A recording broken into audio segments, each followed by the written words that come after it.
Okay. It just launched on Monday, only in Foodland right now. Where are these sources that like from? Here, From Big Island or? yeah, I think all local fruits and vegetables. Hi, folks. Our WebEx is live, so we are recording. We are also live online for those who are joining us in the WebEx link. So you know.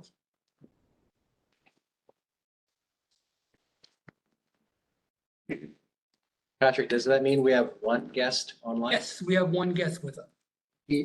Stacy. Okay, so we can call this meeting to order. Aloha mai oko. Everybody's okay. We got a pretty packed agenda for today. So I'm going to pass it over to. Oh, you're first. Well, I'm first. Okay. Approving the minutes. So I hope you guys have all looked over the minutes. They were emailed out. If you guys have all reviewed it prior to the meeting, then we can have someone. I move to approve the minutes from the April 25th meeting. Got a second? I can second. Yeah, give me a second. So moved. Anybody, all in favor, say aye. Aye. All right, so we have a brief welcome and review. I think that's where you come in, Amy. Yes, Okay. well, I'd like to start just to welcome everybody back. Thank you for showing up in person. It's great to see everybody. And also maybe to welcome Stacy Ferreira. You'd just like to say hello? Welcome, Stacy. I know Stacy. A lot of us know Stacy. Aloha mai. She's with Senator Dela Cruz's office. Great. Welcome, Stacy. Thanks for joining us. So just a brief kind of reminder of where we've been and what we've done to date, because Greg said he's having a hard time remembering with the large gaps between. Uh-oh. You're not the only one. I read into things. So, Ouch. in January, we basically, covered some of the basic city protocols for operating a boarding commission at the city. And one of the things we left undone, which I'll mention again at the end of our board meeting, is kind of the governing rules of this board. And we decided to push that off till later. In February, we met again, and the focus of that meeting was kind of learning about what does OER do. And, just to try to keep it succinct, I wrote down, we value partnerships. We work with communities where there is momentum. We intentionally fill gaps, and we meet needs to be helpful to businesses and people, and we are focused on equity. So that's kind of what we do. And we talked about a lot of different programs that are attempting to point to those efforts. In April, we asked you to do some homework before we met. And we looked at a number of documents that have been foundational to OER establishing programs and partnerships in the community for what we do. And everyone shared some of their key takeaways from that. And then from that, I wanted to there were a couple quotes that I remembered and I wrote down, which we also asked you to do at the end of that meeting to be prepared for, the Google Doc that we asked you to submit your comments in. And one of them, or two of them, were from Greg. And he mentioned two things. He was thinking about how to help people on the edge to get a better job. And that, how about we focus on one concrete thing that OER can do? And then Reed mentioned, he was talking about being community-minded and sustainable. And one of his quotes about seemed like even a tagline to me was, how can we make this a better place to do good business? Right? And I like that. That struck a chord with me. And I'm sure if I asked you all, there were a few things that you could note about that discussion too.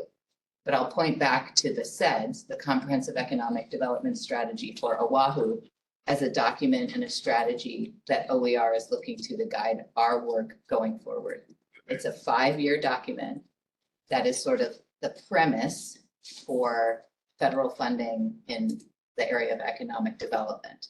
And so if we apply for any kind of grant, whether it be in agriculture or broadband or Wi-Fi, we need to be able to point back to that comprehensive economic development strategy and say that it aligns with that.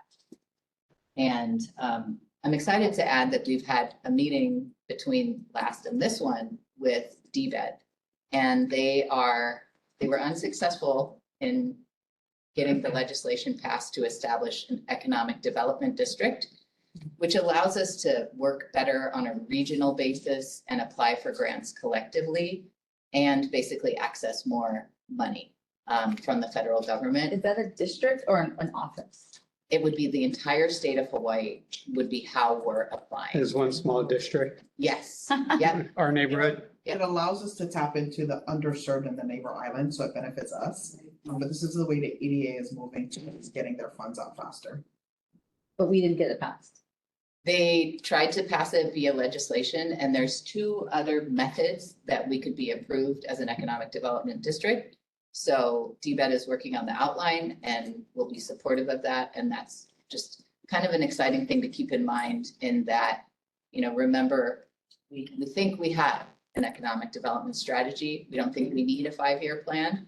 And that's why what we're going to be driving towards today is basically looking at some of the ideas, priorities, and focus that you all thought might be appropriate for OER and trying to establish where we're feeling a common sense of the direction of OER for the next year.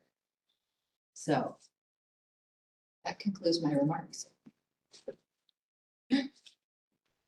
One question. So the district was the one I was confused with. I thought we were trying to create like an agent, like a broader agency that was actually the district. Okay. I think they need staff. Oh. I think they need staff to, fully develop the economic development district. But you can apply and be approved through these other methods.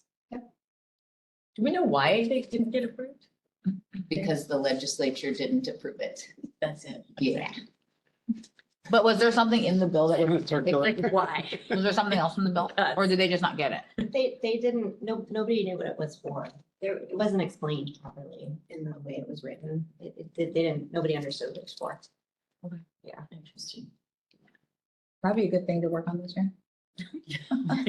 Hi. So that's someone else's kuleana, and we will support it.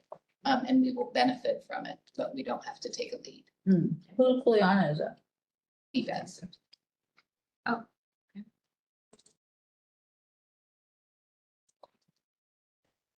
Thanks, Amy. Any questions for Amy? Any more?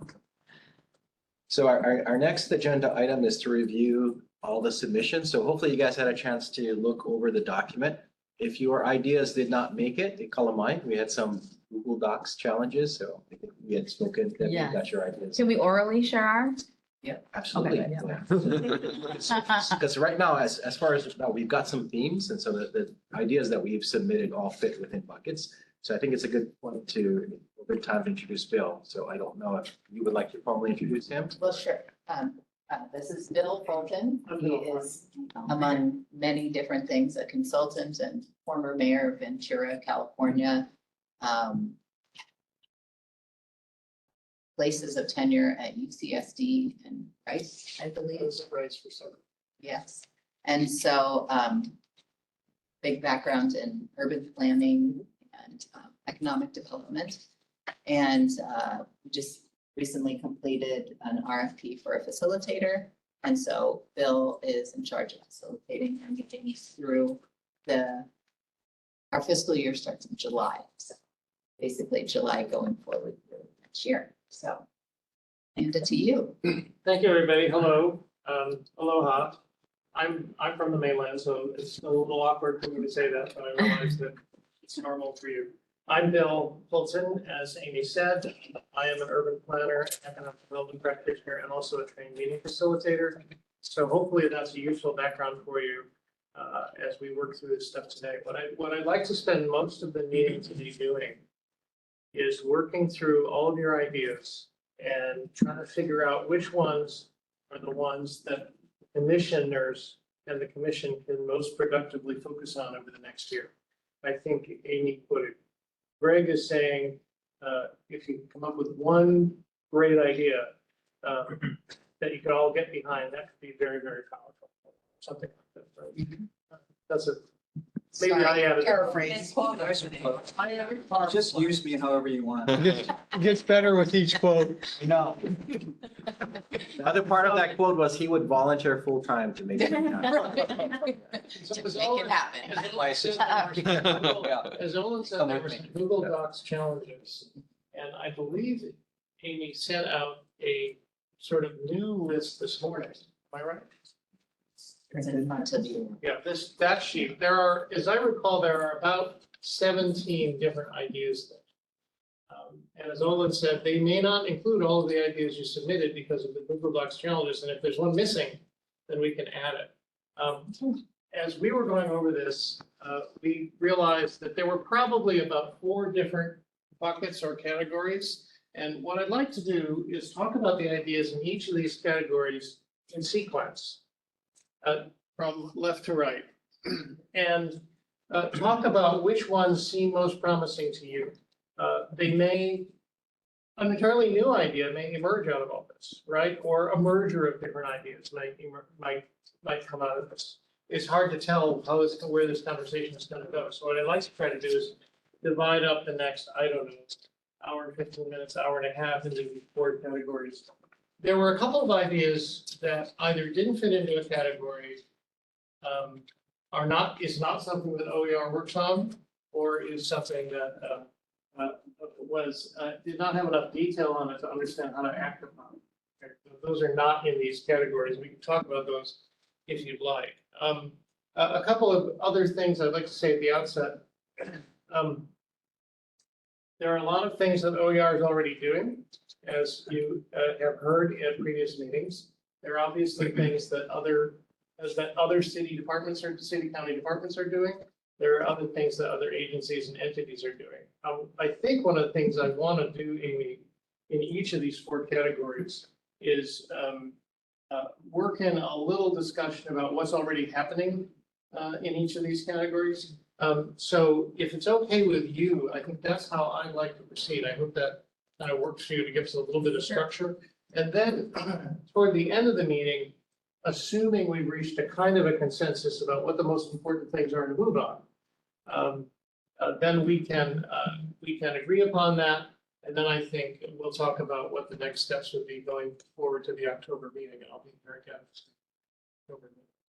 Does that all make sense? Yeah, I have a clarifying Yeah, question. please. As of right now, like, where is the budget coming from? Is it something, monies we have or monies we're requesting?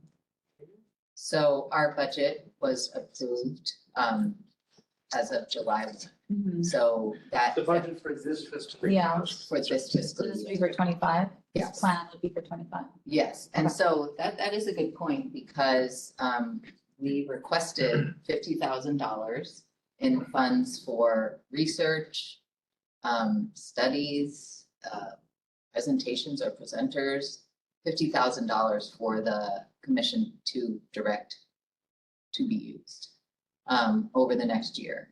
So we didn't really envision that as a project or program, but that doesn't mean it can't be, because it's not in a budget category that we can't kind of move around. Is there a timeline on that? Well, we at least need to execute a contract by June 28th, 2024. And so, anything else you want to add about that? I think funding is always a fun question because we're actually tracking 4 different sources of funding right now. And so it just kind of depends on what we want to do. Just because we have general funds and we have limitations on that doesn't mean that's the only place for funds.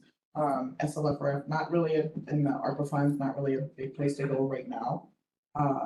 But there's all kinds of grants that are out there that we're looking at constantly, other partners in the community that we can work with. So I wouldn't say, let's not shrink our brains around budget. Let's kind of keep things See what ideas. in ideas right now. Yeah. That's this question though, we weren't asked to put our names to anything, but if someone wants to further explain their idea, I mean, are we not supposed to reveal that we drafted something or? To I the know. extent you're comfortable, you may say, oh, I mean, was- especially if we're gonna dig into It the, seems that it should be attributed to, each one should be attributed to somebody. I was gonna So we address can that. Explain. I'm sorry. I was gonna address that. I was gonna say, I meant to address that. Thanks for Okay. reminding me. But I'm gonna write down the ideas. As we go through each one of these, what I'd like to do is write down the ideas here so that you can see them. I'm not attaching names to the ideas, but if you want to claim your idea and talk about it, feel free. In some ways, if you claim it, it might get voted down. This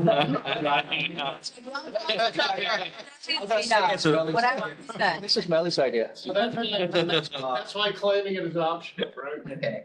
My other question was, what's our authority? Like, I feel like we're advisory to you, like, we don't really have any authority to do anything, right? But we can make recommendations, I guess, to you. And then you decide what you want to do, right? Because you can take any of these ideas and do something yourself without us, right? Well, ideally, we appointed you because we thought that you had something. No, I know. Hopefully they have merit, but I'm not Like saying. those quotes that we've Okay, got out of. But I have a- our goal is to make a recommendation to you and then you decide. What to do. Okay.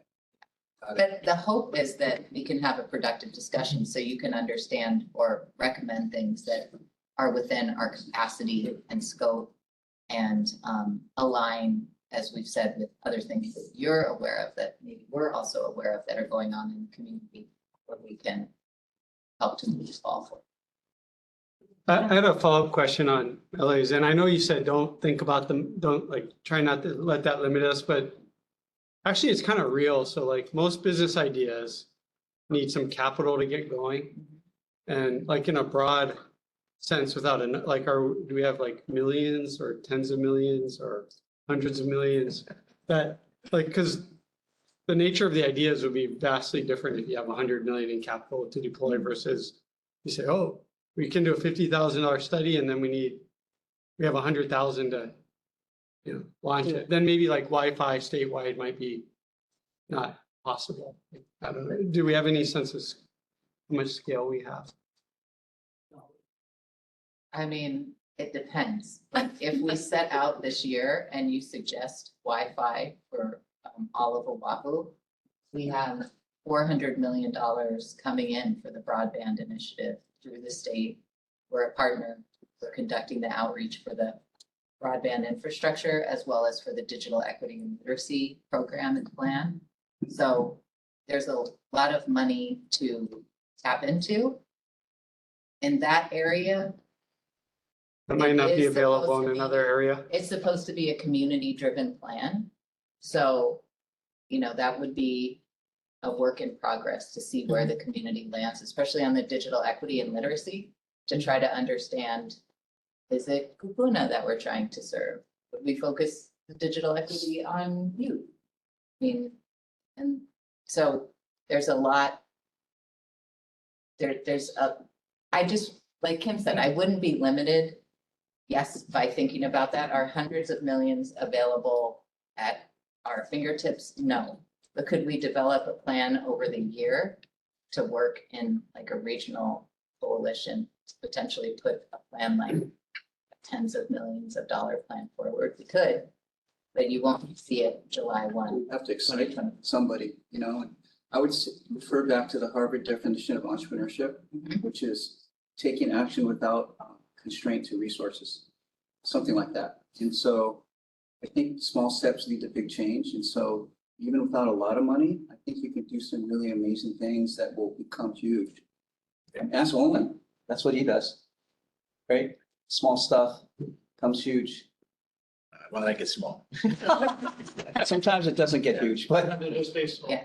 All right. anyway. And then I guess one comment is to give each of these ideas enough time. You're going to limit us to 20 minutes or so? 15, 20 minutes for each one. A couple of other framing points and then we'll get started.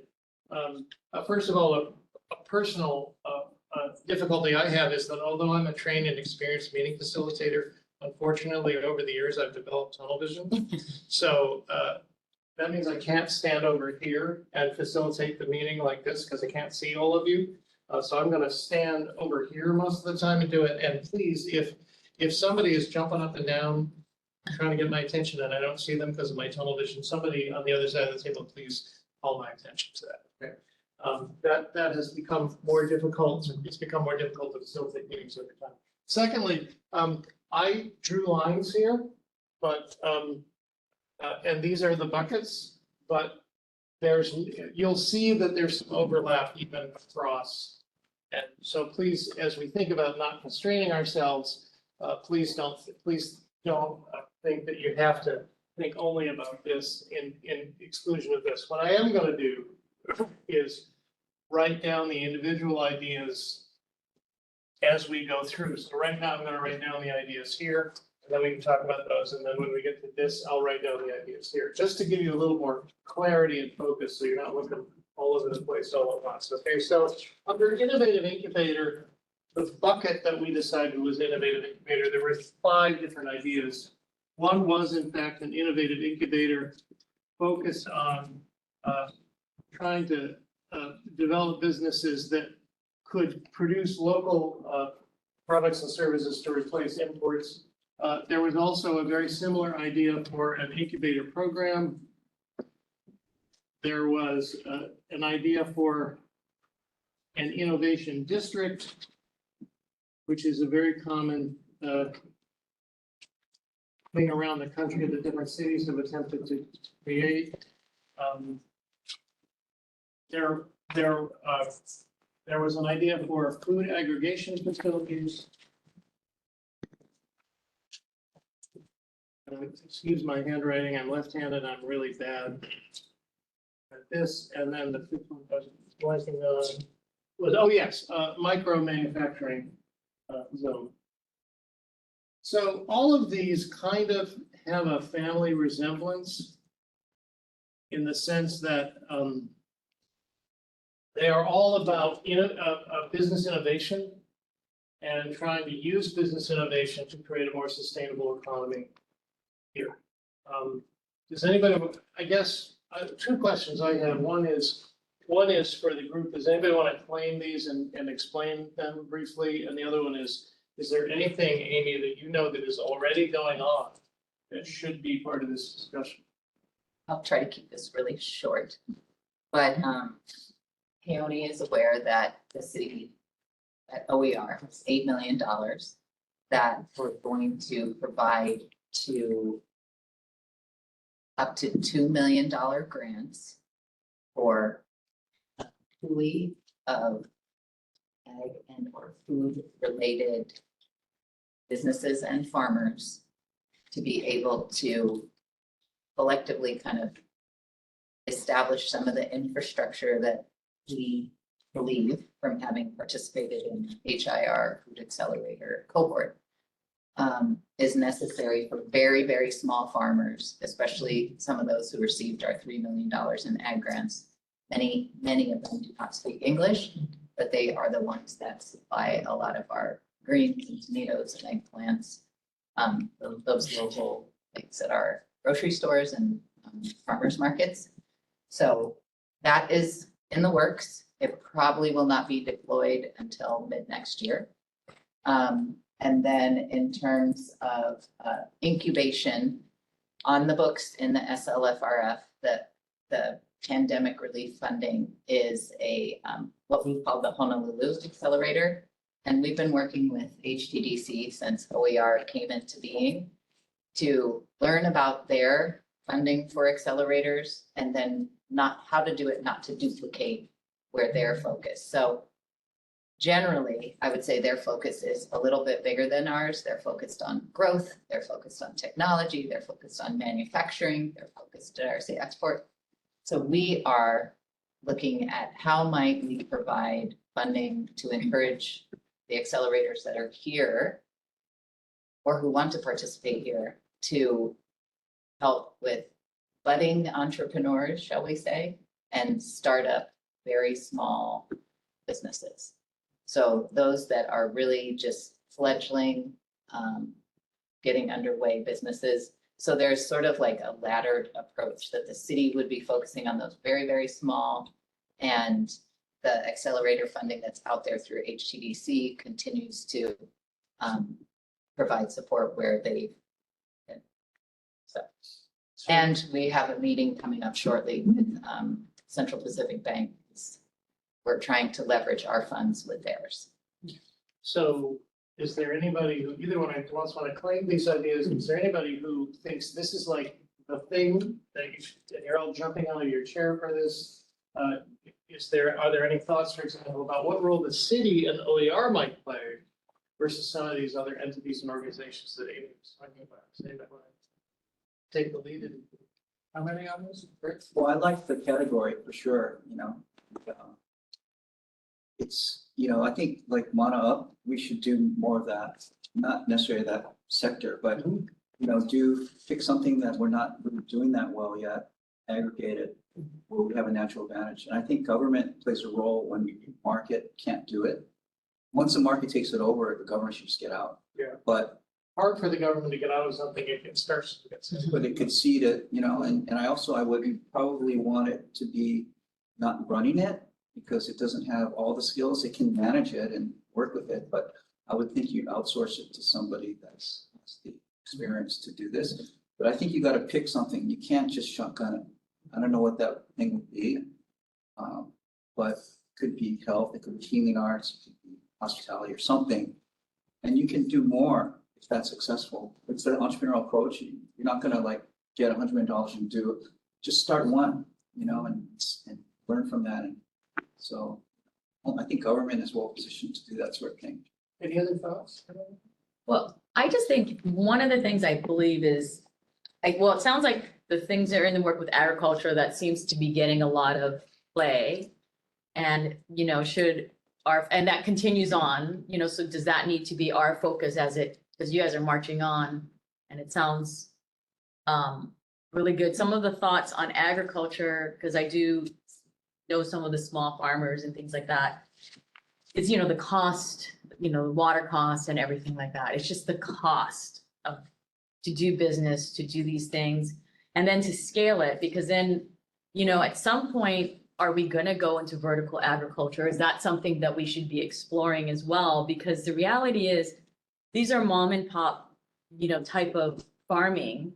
And while it's great, how long do they stay in business? Are their kids gonna farm? Is it longevity? Because a lot of times these small farmers, they're like, yeah, we're farming, we do all these other jobs, but my kids are going to private school, my kids are going to college. Are they wanting their kids to perpetuate the skill? And I think it's something to think of, because that's the here and now, which is great. But if we're going to go for the future, the reality is, they've been talking about this, the amount of where all the food is coming from, and it's all being shipped here, so, but no one's really, you got Larry Jeffs, you got some of those other farmers that are bigger and scalar, but how do we now get it to actually really support and have food grown in Hawaii? And sometimes these mom and pop things are great for a little while, but are they going to be sustainable? Is it sustainable over Over generations? Well, those are two very different ideas, thoughts. One having to do with entrepreneurship and startup in a particular sector, and the other having to do with really a kind of a indigenous small business sector. Right. I guess I'll claim the first one. So the first one, yeah. Yeah, so I think the role that OER can play, so I've co-founded 2 incubators here. So it's on a smaller scale, about $500,000 in capital that we've laid out. But the thing that would be a really good role for OER is on the customer discovery, because a lot of these incubators, they come in and these are brand new entrepreneurs. And so that's why my idea here, we commission that study to find those opportunities. And so that the incubator is really strategically targeting.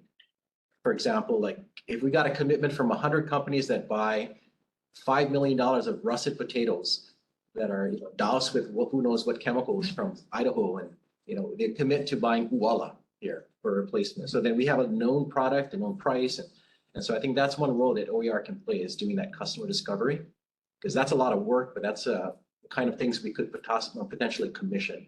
And if I'm remembering this right, central to your idea is what you just described, which is replacing imports locally produced goods of some kind. Right? There are billions of dollars Food spent. example, But it couldn't have good food. Doesn't have to be, it could be a good or service, but finding those pockets of opportunity, they're out there. Another way that they frame that kind of study is like leakage studies. Where is the economic leakage from our local economy? Where is it going out? Exactly, yeah. Right. I second that. And I think, the study is important. And if you have $50,000 already, it's a good start. But for us to identify where are some of these strategic leakage points that we might actually be able to address so that we can narrow in our efforts on thinking about how do we move that forward or how do we support OER in moving those things forward? Because otherwise we're gonna have this huge swath of ideas, even though we do have 4 buckets, I think it's gonna be still all over the place. But so that we can narrow in. The thing here with this commission is you have such diversity of perspective and expertise. Like, what is the unique conversation and opportunity that can only be had with this group rather than us being all separate, throwing darts at the board? That's a really good way to put what we're trying to accomplish here. The 9 people around the table, what can you do that no one else can do? Right, and so you both seem to think that moving in this direction is something that you could support. Any other thoughts about this general bucket? It's not my area of expertise, so somebody correct me if I'm completely off on this, but I'm just gonna, I feel like there's a lot of support of existing, but maybe less so on the creating of inspiration or creating of innovation. So like, for example, and I think this would be particularly true if you narrow the scope of where you want that innovation to happen. So if you're saying, I want innovation in product replacement, is there something that's there that's prompting that innovative thought to happen so that it can result in entrepreneurs coming into programs, something like that? Moving with this side of the table thinks about the idea that Owen put out there. Does that conform with the kind of things you're thinking about, or do you think about something completely different? Well, I hadn't picked a sector. My proposal was that has to be something that we're naturally good at. I think, replacing imports does help grow the economy, but I think we also have to export. So I'm not sure I would limit myself to product replacement, but that could be one. I think if you pursue this idea, someone has to examine these things. And the other thing is, I don't like studies. I know governments always do studies, and it sort of kicks the can down the road. In my world, we just do stuff. And I know that's your spirit. That's your spirit. So don't lose that, And when you do stuff, sometimes it doesn't work. When you do studies, partly so you reduce your chances of failure. But, I don't like to wait. If you do a study, it's going to be another year now before you do anything. So, maybe not, but anyway, if you need it politically though, that's not my world. So sorry about that. That's a difference between the private sector and the government though, right? Is the government is risk averse. And the whole suite of things we're talking about here involves risk. But the council asks us to go big. Yeah. And they might not really mean it. But that's what they told us. So that's what I'm saying we should do and not give up on the idea of going big. Well, Greg, one of the ideas in here is to take all the money from all the unfunded or unfilled positions. For here. And there, right? they have a bone. I mean, I think that we have a lot Want me to of call it? success in like incubator, accelerator Space already. space. And to Amy's point, with HTDC's funding, as many of us know, it got completely vetoed by the governor. And so all the accelerators statewide have 0 funding for next year or for 25 or 24, excuse me. So I don't know when the meeting you folks are having, but if that may be taken into consideration that all of our programs, Keone's, mine, and the Purple Maya, anyone that gets accelerator funding from HTDC is going to get $0 from the government. Zero. Zero. Because the governor meter. There are discussions, but that nothing's set in stone, and that may not be the full amount that it would have been. But I'm a big believer that, and this will be probably more in the small business, but we've got a lot of great businesses here that are at that slight next level, right? And they could take more advantage of these big POs or leakage and be at a place that actually can activate as opposed to true fledgling, which I think we have a lot of support in those arenas. Which So is like, it scaling up? It's- I think the scaling up aspect, we have a lot of family businesses here that need that next generation. And those are all ready to go, but they're challenged with who's gonna lead the next gen. And they're already at these next levels, right? To really be able to take advantage of so much of what we have going here. So I'm a strong believer in supporting companies that are a little bit farther along, that have shown they can be successful here a little bit, and to continue to support them to get to that next ring. Well, this is certainly a lot of different thoughts and interesting conversation. Not sure we've landed on anything in this particular area yet, but I'm just wondering if anybody else has. I guess my thought would be, like, we use the word support, we talk about all this stuff. As I think about our role here, I think the government's job is to provide infrastructure. So, it's not to actually run the businesses or do stuff. I don't always know, I'm not an innovator, so I don't always understand like what kind of infrastructure is required to launch, say, an innovation district. But I think if we understood what that was, then it would make a difference. We could provide the infrastructure and then the community could run within those rails. So. So I find myself trying to frame Yeah. each of these in terms of, so what would we set up that would allow Right. our So I'll folks just to take, for capitalize? example, political reality too, right? Because Oh, yeah. I think if we're replacing DBET for 1 year for what they did, like that's not a runway for us for the future. Right? So we need to think about what is our lane that we're trying to establish here, because we're still new. We're trying to figure it out with you guys, and we're trying not to duplicate what I do. But Innovation District, what came to my mind is the state has put some money into creative industries, and the city has moved in that direction. Just waiting and waiting on this RFP to go out for the Chinatown Gateway Center, which is right across from Hawaii Theater. The mayor has focused on Chinatown. Sun Yat-sen Park has been revitalized. And if it just made me think, an innovation district could be Chinatown if you're talking about creative industries and spaces for art and artists and creativity. And how would we, as the city, build upon what today is cleaning the streets once a week, which used to be every other week, trying to get rid of the graffiti, trying to chase homeless people out, like the very basics of, Tony worked out. So does my husband, so, There's your River Street right there. yeah. I think also the food aggregation facilities, like I like your point, Amy, around, like, we do need more infrastructure. I mean, a lot of the companies, regardless of where they're at, could absolutely use more infrastructure. I mean, if we think about initiatives, with Senator Dela Cruz, he's obviously very big on ag.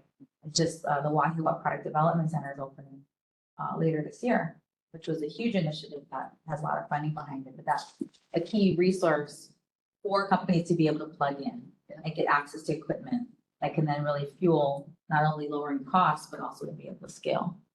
So there are theories. I guess one thing that I thought through across all the buckets is that, like what you mentioned, Amy, that part of the mission of OER is equity. And so the space I hold here is really to make sure that those in our community that have few options, at least there's something for them. So to the extent that I think we can provide those pathways, like I think that's really healthy. Because we can support all levels of society, but if we target, because we can't target everybody, like you mentioned, is it kupuna or who's our target? But a brand new entrepreneur is very different than someone who's been in the business for a while versus someone who's been in the business for a long time or been passed down a company. But that's where the equity focus comes in for OER's charge, right? Like, that's where it can really be innovative and be specific about what it's targeting.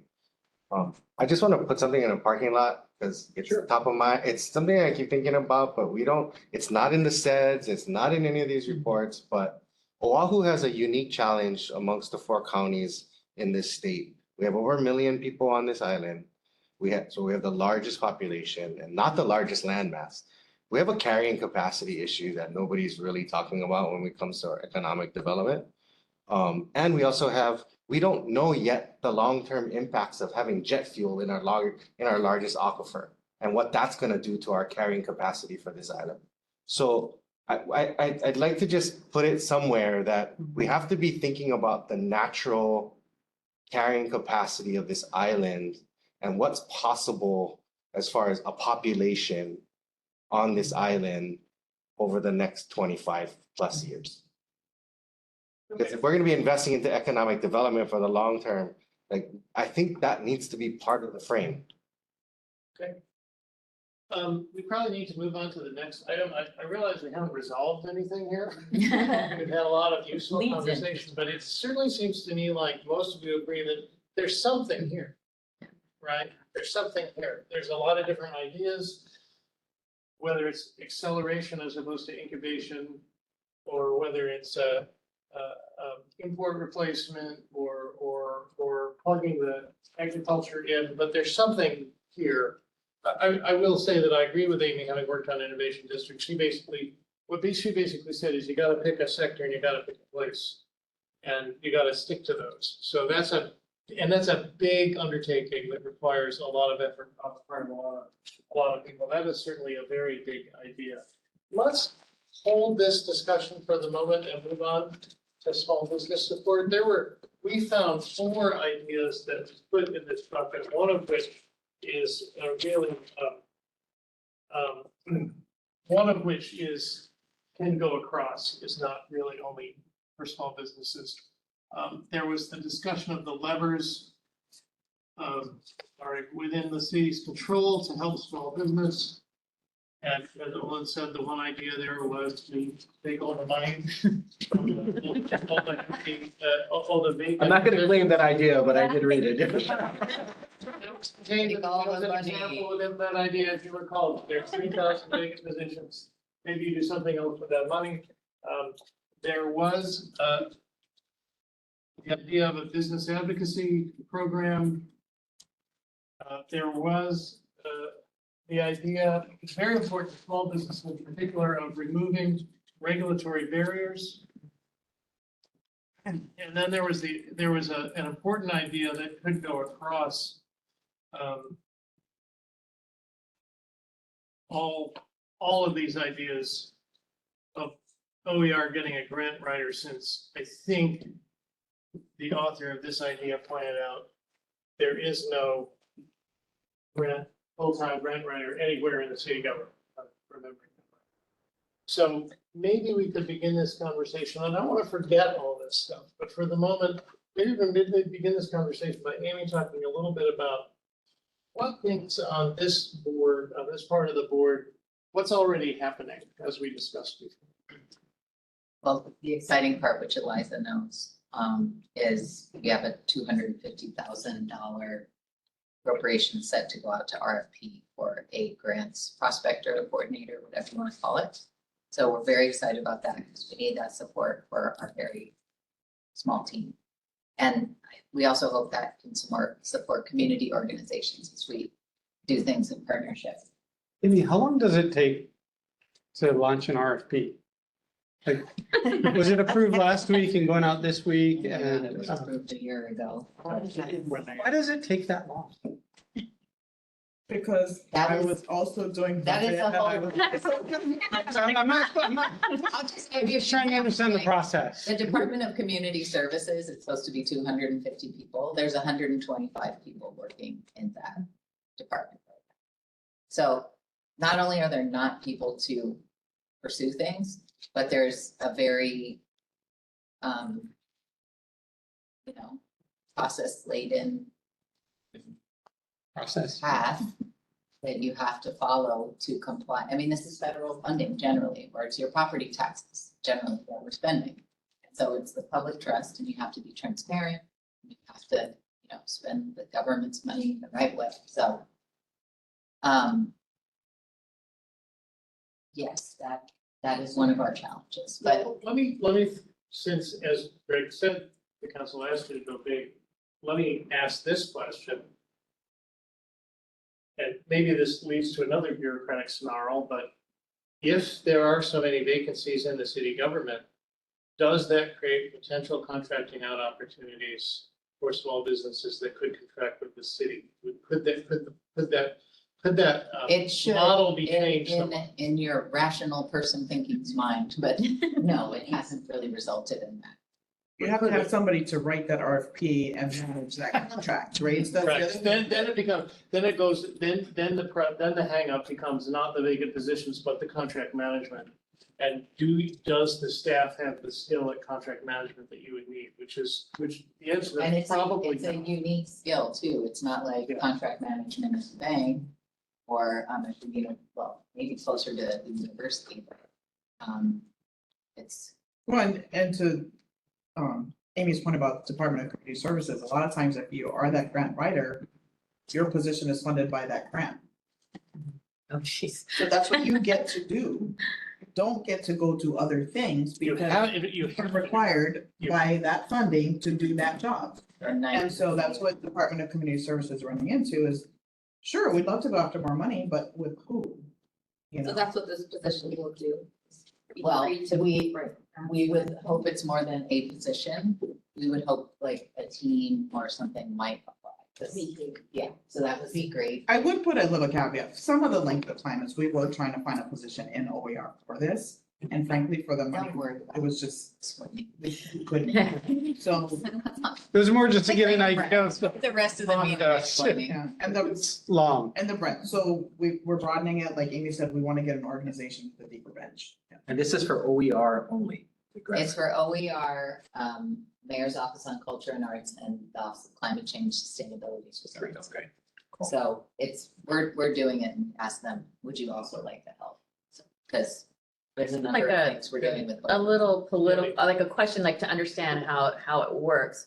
So after mayor, you know, like how does it progress, like for the future with different mayors or different, you know, like, does it end?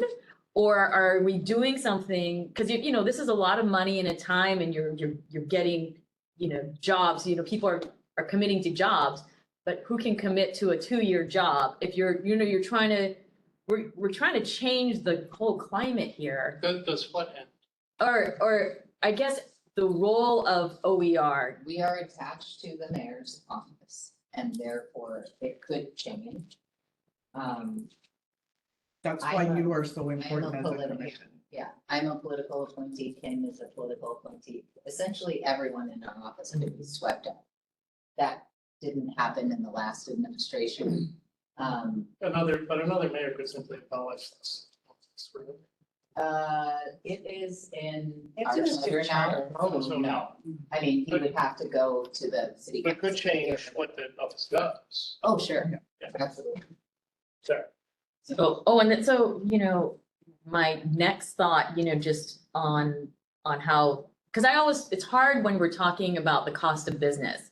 So, and I mentioned that to Olin about, you know, for a small business, you're paying GET tax on your rent. So if you're paying $20,000 a month, it's another 4.5% that you pay.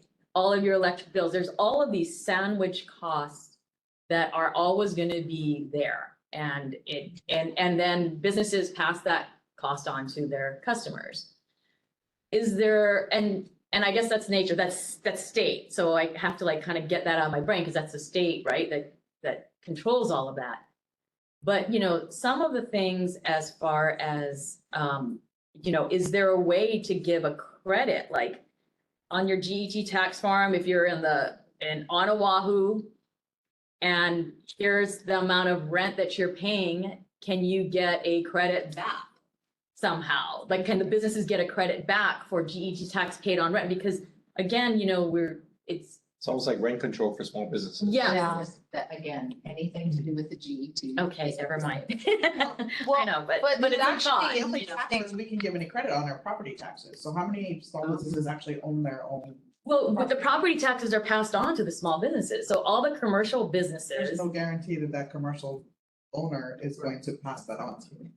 So, Fine. I mean, what you're Or that what you're saying is interesting, because Yeah. this was an idea that I had, which I didn't submit earlier. I'm gonna submit. now. So, I actually was writing it down. So about the enterprise zones, because I understand that's city and county as well as state. And so, A little bit. The major incentive is with the state in terms of establishing and providing any kind of benefit. Because the Yeah. tax benefit is the good thing. We can provide depreciation on any, but is this something we can spearhead on, like, on this level? I'm kind of wondering, like, are the requirements helping or hurting? Are enterprise zones operating as intended? Do we need to amend or add new language, prepare legislation for upcoming session? Are new zones or expanded ones needed? Because if enterprise zones can shift gears a little bit, it can do more, like what Debbie, you're saying, where there could so be. that big picture you're talking about, that's a state function. The small picture would be what the city can provide as an incentive to a business that decides to locate in an enterprise zone. Here. And it's very specific business types that are dictated by the federal government that can benefit from an enterprise zone. Mhm. And then, Census takes. Yeah. And would it be fair to say that the carrots the city could provide are probably pretty minor compared to the state, well, or not? I mean, we haven't investigated that. So Well, we, I right think now, the that's current possible. county benefits are, so your exemption from any increase in property taxes resulting from new construction by easy firms and their easy sites, and a waiver of building and grading permit fees. That's what this county has. So that has to do with, I just feel like it's Property something established. It's something that was meant to do a certain something and it's not doing it really. Like I have so many companies that can't qualify because there's within some little catch of some qualification that counts them out. Yeah. And I just feel like that's been established and there's an opportunity to. Again, it's a state You were even saying that there's an opportunity for us to look into it. for the city incentives for the businesses, but where it is and what type of business is allowed under an enterprise zone, I mean, excludes most businesses. Can you say the type of business? very specific types of businesses, Very very specific. specific locations. Yes. So, keeping in mind that this is to stimulate business activity, job preservation, and job creation. So they're really looking for consistency. I think you have to have 5 or 7 years of consistent growth of It employment. increased by 10%, Yeah, and then just like one person. eligibility requirements. So if you're already, you have to have that record or you have to promise that? You have to. You have increase- you have to display it, you have to show it, and then you get the credit. Oh, I see. So Retroactive. at least half of the firm's annual gross income must be from one or more of the following activities, and then there's 12 different activities. Go through them, agriculture, production or processing, manufacturing, wholesaling or distribution, aviation or maritime repair or maintenance, telecommunications, switching and delivery systems, information technology, design and production, medical research and clinical trials, for-profit training programs in international business management or environmental remediation, biotechnology research, development, production, or sales, repair or maintenance of assisted technology equipment, certain types of call centers, and wind energy producers. So we don't disagree that enterprise zones are not meaningful here. But again, we need to focus on ideas that there's a pathway for OER. I think there is a pathway in investigating the city incentives for what we might provide, but if the federal rules in the first place are restrictive in the sense that they don't benefit a lot of the businesses that are interested, then that you need to talk to. I feel like a lot of government programs, I call it, are like lottery tickets. Like, oh, I'm this person, my business is on this street, I've been alive for 3 years, I get 50 grand. Right. It's like, oh, I don't understand how some of these things help our overall society. They help select people in select situations. And so I hope whatever we come up with has some kind of, even if it helps specific people, it cascades. Right, so I just say as quickly as I can, on the small business support, Kim also executed another contract for about $100,000 to establish an online platform, which is kind of where different organizations, whether it be the state or other economic development organizations, there's no central place for a small business to understand what resources are out there, what support is available. And we hear this constantly, not only as a learning point from the pandemic, 173 million was spent to support 20,000 small businesses on this island. And I think I've said this before, was credit unions ran it and they're like, well, we got a lot of new businesses that were unbanked. Yeah. And then we also got a lot of people bringing in their receipts and shoeboxes. So we're like, wow, our small businesses are teetering on the edge. If you're bringing your receipts in a shoebox, that is your accounting. So that was the genesis of the business and constituent educator team to go out and help businesses to understand what resources were out there, how to access them, how to apply for grants, and connect with all the agencies that are out there already doing them. We have a list of 85 right now that we hope to contact and then have them participate in this online platform, develop some in-person workshops around, but basically provide a way to get to the resources that are there, not to supplant the resources, but to direct people there and then to provide some funding for minority and disadvantaged business owners if they need to pay for those resources, like legal or accounting or other, that we might be able to provide them some subsidy if you can demonstrate that you're this kind of business and this. So if I could expand on the business advocacy, which is like your educators on steroids, is how I think about it, because and I believe in the other ones, but I was thinking, how will we accomplish, those things? So I always believe in small steps, big change. And so, yeah, you can go for the home run and just go to the council and move things, but what are the odds of that happening in the next few years, But the advocacy would be, it's like the DCCA, the state has this thing called the Business Action Center, which I've been involved with for 10 years. And it's really unique because they're there actually they view the public as customers. They don't just say, what do you want to file, get out of here. Well, that shows my bias, I guess. But anyway, but the DCCA does that. They're just there for filing. But the BAC, they have a lawyer weekly rotation. We've been doing that for 10 years now. And so I was thinking that worked, and they got all kinds of awards nationally because they've done such a terrific job. What if you had a group of employees here, like your educators plus some, and basically they cleared the way for everyone? It's different from being helpful. Their job is to get things done, get shit done. And so it's going to be controversial in the sense that they might be bucking heads with the departments and saying, hey, let's get this done. Expediters essentially. Right. I'm sorry? Expediters essentially. I guess so, but they have authority too. They're not just like low-level employees. These are people that are going to be influential, and it'll make the city look better. Like, hey, who's this group? I'm sure the press would love to write about, hey, they're actually helping businesses go through the process. Where would you see them expediting in the city? Well, I'm not sure where all the barriers are that are referred to here, but that's where they would go.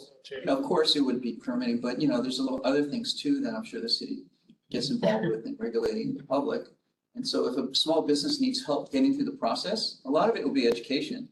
But the charge to the people would be get it done and get it done fast. Now, maybe they won't be successful, but I think you got to try. And the thing is, what you're going to discover probably is all the things that aren't going well, because these advocates are going to shine a light on that.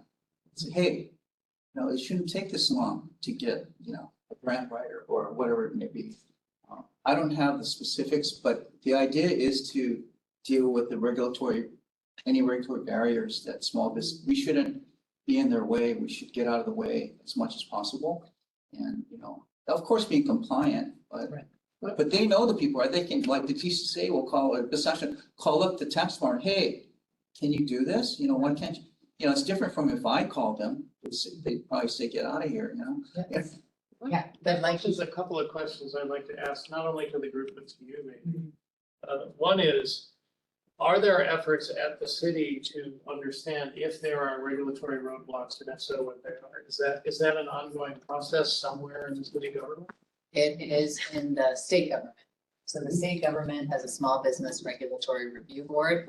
Every year, they annually send us a form, and it's now coming to our office. They ask us to query all 26 public entities in the city and ask them, have you implemented any regulations, new laws, rules, whatever, that might impact small businesses, and we have to submit them, send them back to the state Small Business Regulatory Review Board. And that is what they do. They review these regulations and then I think provide comment, direction, and I don't know to the extent if it's a city issue that they have authority to tell us to fix it or whatever, but that is the entity. They have a very interesting website. It's just probably. I just have a couple of comments because, you know, while we're talking about this, I was talking to some small business in Wahiwa. And, you know, the pandemic money helped, but now the owner, this guy has Santos Loco. It's a really cool little skate shop in Wahiwa. And he had to fire all his employees. He couldn't keep his employees anymore. So it's only him working. They have a store in Munich and they have a store in Portugal, like he and his brother or siblings. And I was coming across that theme over and over again. There's another little coffee shop in Wahiwa. It's Bizia, and they actually are doing surfboards with the Alabiza trees and stuff like that. And they're trying to get off the ground. And, you know, we're going to try to support, we're actually going to try to have them make some stuff for us and, you know, try to support and then, you know, try to advertise for them, for their business. But, you know, it's a husband and wife and they're like, yeah, we've got 5 you know, they're just juggling, like, they're just flailing. And I was like, trying to say like, okay, well, how can we help? And we'll collaborate or whatever. But, you know, the closure of Assaggio's in Waikiki, you know, 25 years. So what? It's closing this month on Friday, on the 30th. And the reason why is she can't find any help in the kitchen. The front of the house, fully staffed, young students. We just talked to them and it's thriving. Business is doing well. They just can't find help. That's why Original Pancake House closed. You know, so these are like old time type of the way they run their business. She's there every night, you know, they're that kind of owners. And while we're talking about, you know, entrepreneurship and growing, do we have people that live here that are good at, that people can employ after a while? Because everybody's like, these established businesses can't even get employees, you know? And I think I don't know, I think it's something to. Wait, before we move on. Yeah. Deborah, you're done. Yeah. Okay, one thing, I really like what Greg was saying, because I think it's coming from the entrepreneurs. We've heard from some of the even earlier stage entrepreneurs that we work with, like there are so many regulatory like barriers to actually like register your business, like get stuff done here. But I don't know if actually it's going through from a regulatory standpoint through this official office, because it truly is the entrepreneur's experience that's like kind of red flagging some of these areas that are really an issue to actually move along. So I think like that's not catching it, even though there's these systems in place, Amy. Yeah. You know? I actually heard two different things. So doing the They same. talked regulation.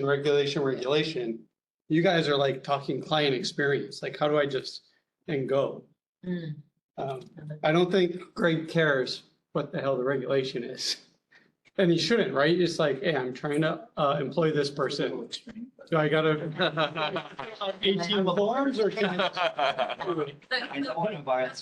The businesses are the customer. Yeah, That's a another really line by great it. concept, you know, the public is the customer. You Yeah. know, I think that's a Sorry, I really, didn't mean to, but like, No, so you wanna that's- go, yeah. right? You're just like, I'm just trying to But help. before we move on, I have one last thing, it's a wild idea, but Amy would probably think it's a bad idea. What about, like, the governor just signed an emergency proclamation for affordable housing.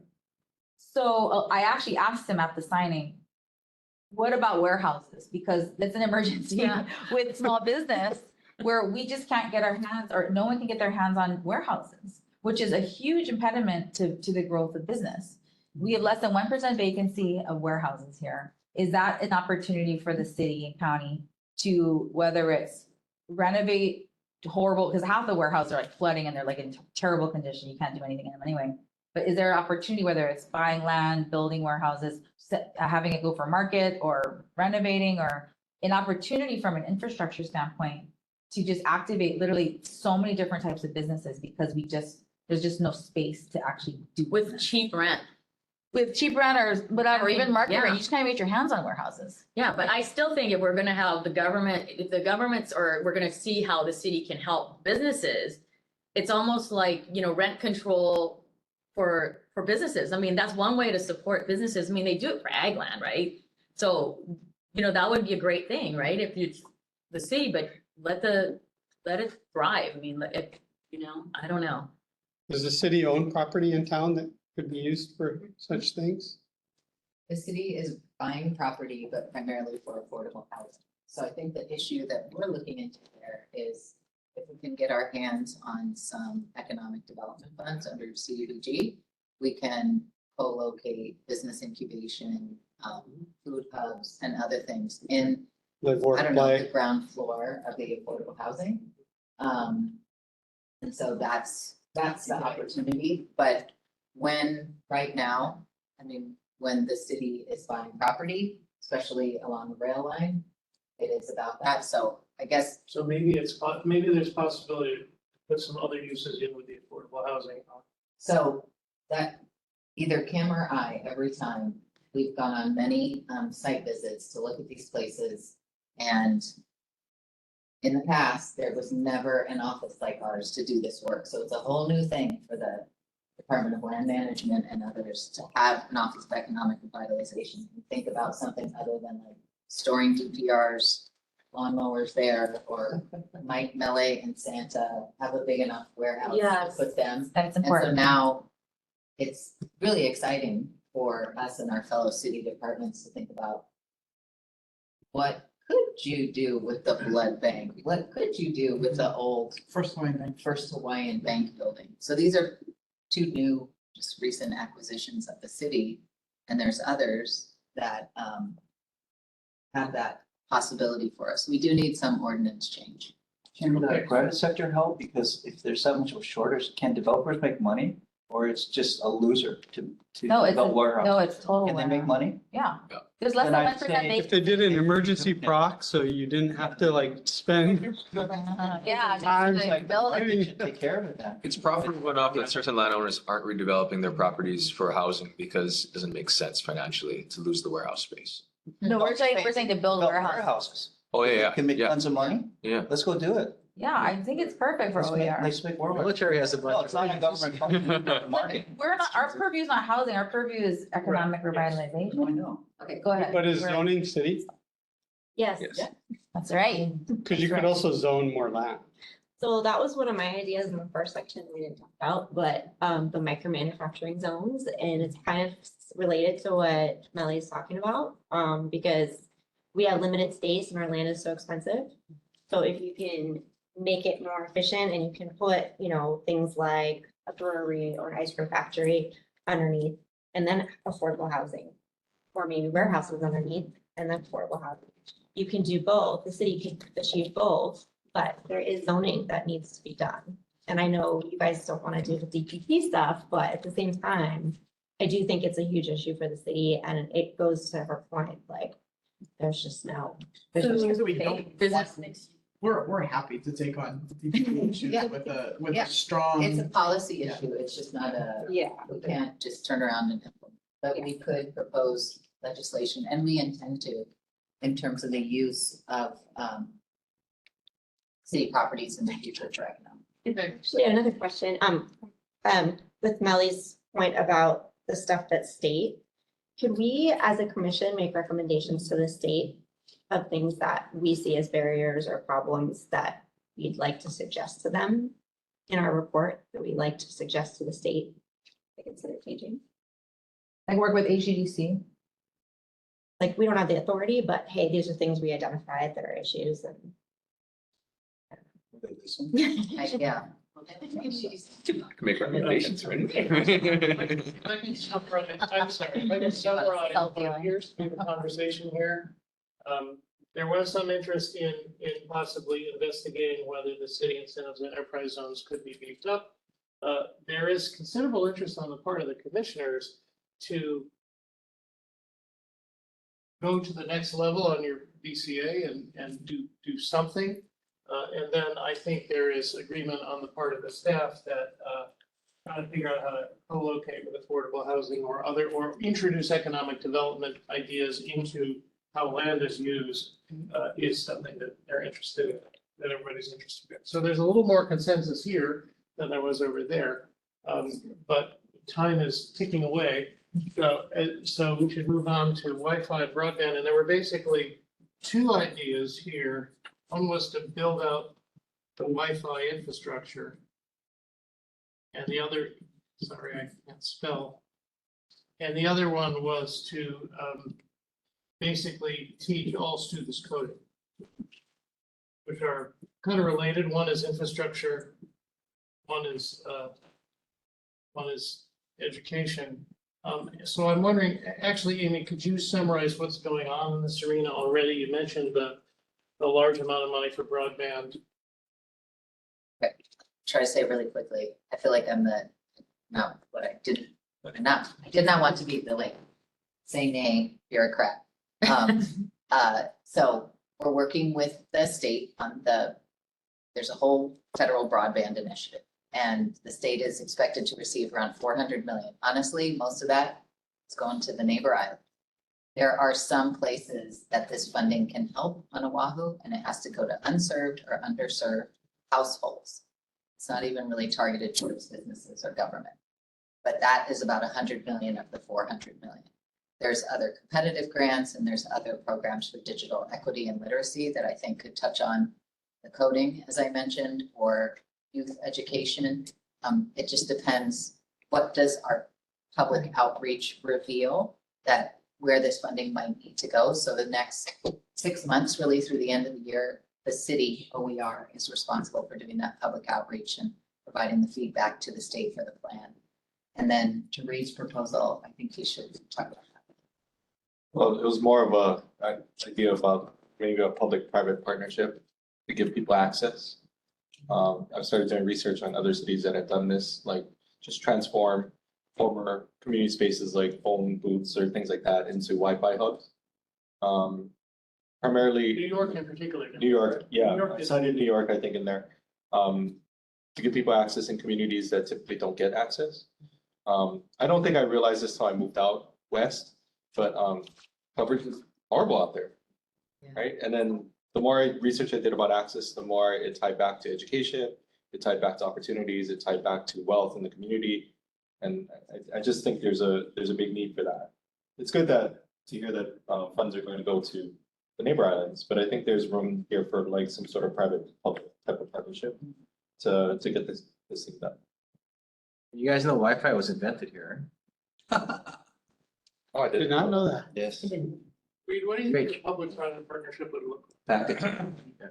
I don't know exactly what it would look like. I don't know if it's a Spectrum or Hawaiian Telecom locally, or if it's a T-Mobile, Sprint, AT&T nationally to come in and kind of put the funding behind doing something like that. I think there would be branding opportunities for the private sector company to come in and do that. There's data, obviously, that you can gather from people using these Wi-Fi hubs. I don't know how valuable that would be or how good that would be to get the data from these hubs, but I just think there's opportunities there. I'm not an expert in this, but the more I dug into the rabbit hole, I think, the more I realized I think this would be a good idea. Anybody? Holden, how was it invented here? I'm kind of curious.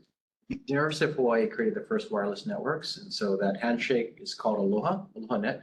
So whenever two disparate communications happen, it says Aloha and Aloha back, and then knows they can talk to each other. So that same protocol is now in 3G, 5G, LTE, Ethernet. And so Aloha is the most spoken word in all of human history if you consider every text message you send, the handshake says Aloha. Well, I feel much better about saying. That was a Neil Abramson, right, at UH? Yeah, and Does, Ethernet. I came thought out Al of that. Gore invented internet. His had wires. Yeah.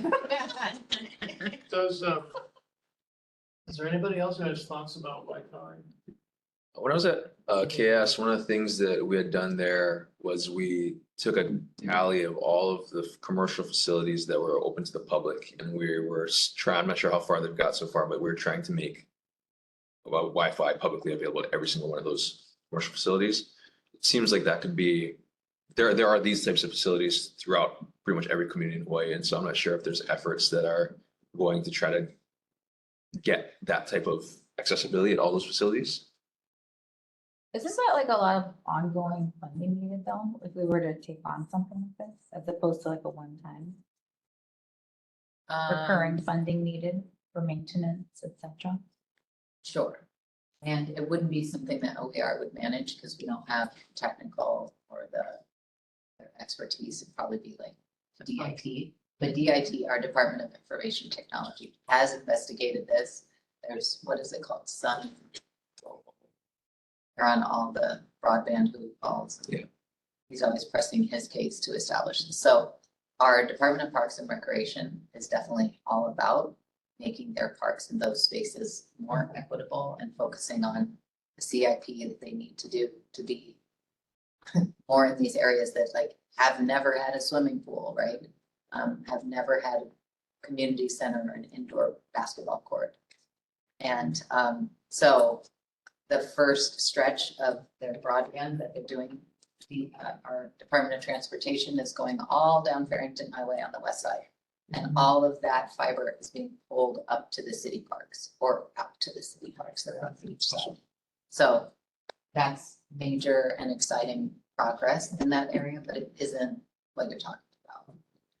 One other part with broadband is that the federal government spends tens of billions a year with Lifeline. And so there are resources. So every single person below a threshold can get a free phone, $5 internet or $15 internet broadband, but you got to know how to apply for it. So we're, if you've noticed that there's these rental and utility relief public outreach events, so we've brought all those folks to all of these events. And they sign people up? And they're signing people up. 'Cause people which is don't know. exciting, right? Because our rental relief is temporary, one-time shot in the arm. And the internet coverage is, I mean, as long as the funding lasts from the federal government. And there's a push to make it permanent. How do you market something to someone who doesn't have a phone or Wi-Fi? Yeah, on the side of, I passed near Wrights the other day and there was somebody that said free phones. They're like, you know, like the. That's how you market to. Yeah, there were people lined up and they were just talking story one at a time and signing these folks up. So a lot of things you need Wi-Fi to do, like I'm filing a couple of trademark applications for your companies. And you can't apply with paper anymore. So if you don't have a computer, you're screwed. So if I could explain my coding thing, Yes, please. and I was wondering why it's in that category, but I kind of understand it now, but it's really also a jobs, workforce development thing. I heard from somebody, I can't remember, that the government of Arkansas mandated that all students are going to learn coding. Because his daughter made an app and it was just blown out of the water. And so he somehow got the public system to embrace that. It's an elective. I think a lot of it can replace graduation requirements. So it's there, so it's not forced, but every school has to have it. And I think the point is, I kind of cockroaching Olin's idea around Purple Maya, but everyone should know how to code, and it's really the way we can build our workforce for the future. It's the long game, though. It's not going to be sexy, short term, but it's just something you do every year, all the time. And I think in maybe 10 years, you're going to see dividends, but it's more of the long game. So it takes some vision to really buy into that. And I'm not sure how the implementation would be. That's where the trick is, because we're not the state, but we can definitely do something. And maybe we can be their model to say, hey, let's pilot this and let's get it out, you know? Well, so that's where I kind of thought it was under there because we can support funding for those programs that are modeling it out in the community or those schools who want to apply for a grant to do more coding or an after-school coding. But it should be in the school. Yeah. Soon. Yeah, so the way that you do that is you go to the Board of Education. And you try to get it as a graduation. What if we just do it at one school and then hope they don't get mad? Well, that's what I was saying Yeah. with like this method. And with then once they see the funding. results, they'll get over it. But they don't even have computer classes at some of our schools. Like, it's not even a requirement to take computer. So I mean, you have to start It at is the not a basic. requirement to take Yeah, computer, yeah. Well, this will pull that along then. but you use a computer in high school. Well, you set up workstations in school, so if you don't have a computer. Well, using your premise, Greg, what if it was like Boys and Girls Club? They used to Start have small that, and actually, then yeah. let it, Because they got a lot of computers from Steve Case. And then I told, you know, the ED, how are you gonna use it? You gotta have a program, it's just gonna sit there. But yeah, there's money for computers, actually. Sometimes schools can't take it though, for some reason. There's regulations against their taking donations. It's But People, they don't want to do. principles. Can I just say, you pilot it somewhere Yeah. as a demonstration in a school, and it's gonna be so successful, people forget all the red tape. So there is, Well, That might not, but you piloting- have a little more leverage. so I'll say that piloting has been going on for a while. Anyone besides me knows Ian Kitajima or the Public Schools of Hawaii Foundation. They've been funding not only design thinking and STEM, but Altino, coding and cars, cybersecurity, artificial intelligence, and genome science. So I think, if you want to get personally involved too, I think the Public Schools Foundation of Hawaii has some leverage in the DOE. They have the people that know how to work with and speak to the administration there, but I've known that because I was on the board and Ian used to harass me all the time, so, Are they in schools now? yeah. Yeah, but not as ubiquitous and it's not a requirement as to universities. I think you might be underestimating the power of the bureaucracy. It could be wildly successful and still not. They still may not implement it. You should get a Well, since fail. we already started, if I can, since we already started to talk about jobs, and I think Greg is quite right, let's go through the items that were included in the workforce and good jobs. There was an idea to basically come up with a good jobs policy, I think, essentially to investigate what the policy levers are, recognizing, and if anybody wants to claim this, you can, recognizing that a lot of those levers are at the state level and perhaps the city or others should lobby for better jobs. There was an idea that job training programs should be tied to jobs with higher wages. And then there was a really interesting idea, although I'm not sure how you would implement it, of trying to figure out, this is my characterization of the idea of basically jobs that bring Hawaiians home, right? The concern about the brain drain. How do you create a situation where those who are leaving, who have skills, want to come back? This is on the one hand, this is kind of a random set of things. On the other hand, my sense from all of you is that this is really, really important.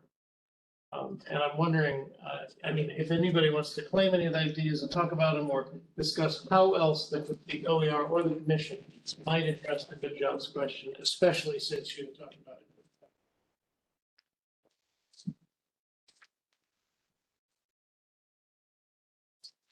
So for example, would it make sense for OER or with the commission's support to undertake an analysis of what the levers are for higher paying jobs or good jobs, even if they're not in the city, and then figure out how to advocate for policy changes that would somebody say.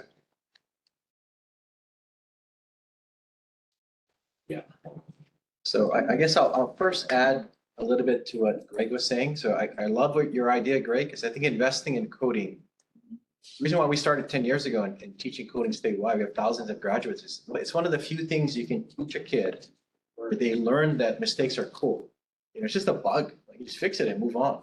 And so there's this really positive reinforcement that just affects all of education. So I think that's really powerful. But on the good jobs, we've done enough work with the commission here that we're reading about the ALICE thresholds and stuff. And so it's really hard for me to get excited about anything that leads to a job that's below the threshold. So we create these programs and then our graduates get $18 an hour and we're basically telling them that it's cool that you're going to be in poverty. So. And so that was your idea, that the training program should be tied to jobs that pay. So I would rather have less programming that paid more than programming that paid less in some ways. That they end up with a higher paying. Right. I really love that idea. I was just talking with someone from Booz Allen. And I think that there's so many vacant jobs here for jobs that they're not able to fill with local people. Because a lot of our high school students aren't even introduced to the fact that these kinds of jobs exist. That don't need a full four-year college degree, they need certification. And I think there could be something almost like a combination of what Greg was talking about with the biz advocacy element with like a job, like connecting point around working with with business here that have these kinds of jobs, whether they're in aviation, forestry, et cetera, that are paying good wages. We are having a hard time finding local people that would love to stay here, that would take these jobs and learning and navigating the certifications necessary, whether that's during high school, whatever, community college level, that can get them placed. And I think there's just a huge gap right now. So So it's almost like a matching kind of thing, similar to what we're talking about for that side, but actually for jobs here. Well, actually, UH and the Chamber of Commerce have the Good Jobs Initiative funding, federal funding, and they're doing this. Workforce development, it's education and workforce development. So it's certifications, it's college, it's advanced degrees, it's everything, but it's also matchmaking. So working with Booz Allen Hamilton and those kind of groups and matching them with people here that are qualified for that job or getting them the education they need so that they can be qualified for that job. I just think we need to expand it. Yeah. So the city is adding $5 million to that work through OER. And the sector that they've really developed well so far with the chamber is technology. And I'm quite sure that Booz Allen is in that working group. But there are other sectors that are not as strong and not as fully developed, like clean energy. Education is one. It's just scarily lacking. In creative media, you said, right? Yeah, and creative industries, there's no course or training offered right now. And those are huge and awesome opportunities for on-the-job training. Like you said, production here is a $350 million a year industry, and we should have more of our people being able to participate in that.